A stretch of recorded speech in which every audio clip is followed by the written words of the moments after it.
बांग्लादेश में भीड़ द्वारा हिंदू युवक दीपू चंद दास की हत्या से जहां पूरे भारत में बांग्लादेश के खिलाफ कार्रवाई की मांग उठ रही है, वहीं अब धर्मनगरी हरिद्वार से अखिल भारतीय अखाड़ा परिषद अध्यक्ष श्रीमंत रविंद्र पुरी ने घटना पर गहरा दुख व्यक्त करते हुए कहा कि यह पहला मौका नहीं है जब बांग्लादेश में हिंदुओं की हत्या की गई हो। बांग्लादेश में मुस्लिम हिंदुओं को भड़काना चाहते हैं। उन्होंने कहा कि आज पूरे देश का सनातनी आक्रोशित है। साथ ही साथ उन्होंने बताया कि उनकी तरफ से भारत सरकार से यह अपील की गई है कि वह बांग्लादेश के खिलाफ सख्त कार्रवाई करते हुए अपने हिंदू भाई बहनों को बांग्लादेश से सुरक्षित निकालने की व्यवस्था करें। महंत रविंद्र पुरी ने बांग्लादेश में हुई घटना पर गहरा शोक जताया और आगे उन्होंने इस पूरे मामले को लेकर क्या कुछ कहा है, आइए आपको सुनाते हैं। बहुत दुख का विषय है।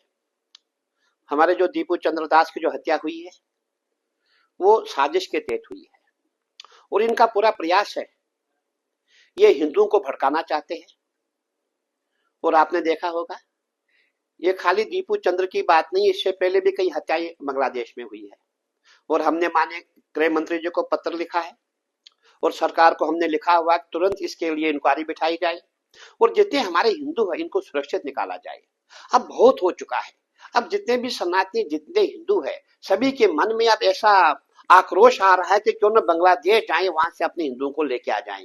और हम भारत में यही चाहते हैं। देखिए भारत में हमारे यहाँ हिंदू मुस्लिम सिख ईसाई सब एक है, यहाँ हमारी कोई ऐसी भावना नहीं है। लेकिन जो बांग्लादेशी मुसलमान है वो कभी हमारे हितैषी हो नहीं सकते हैं, इसीलिए हमें उन पे कार्रवाई करनी चाहिए। बिल्कुल आपने देखा होगा इससे पहले जब वो वहां भी कहीं हत्याएं हुई थी, जब हिंदू के साथ अन्याय हुआ था तब सभी साधु संत इकट्ठे हुए थे। अभी और साधु संत इकट्ठे हो रहे, पूरा हिंदुस्तान इकट्ठा हो रहा है, पूरे सनातनी इकट्ठे हो रहे हैं। भाई कैसे इसको रोका जाए? कहीं ऐसा न हो कि हमें जो है जितने भी साधु संत है जितने हम सनातनी है फिर हमें कहीं बांग्लादेश कूच करना पड़ेगा तो उचित नहीं रहेगा। इसीलिए हमने सरकार को लिखा हुआ है कि इनको न्याय मिलना चाहिए और वहां के हिंदुओं को सुरक्षित निकाला जाए और भारत में जहां भी व्यवस्था इनकी हो सके वहां उनको जगह दी जाए। बिल्कुल हमने सरकार को लिखा हुआ है और हमारे गृह मंत्री जी बहुत ही सक्षम है और वो पूरी जो है जो भी ये घटना घटी इसके लिए पूरी उन्होंने निगाह बनाई रखी है। मैं समझता हूँ बहुत जल्दी कुछ न कुछ अच्छा ही हमें उसका रिप्लाई मिलेगा।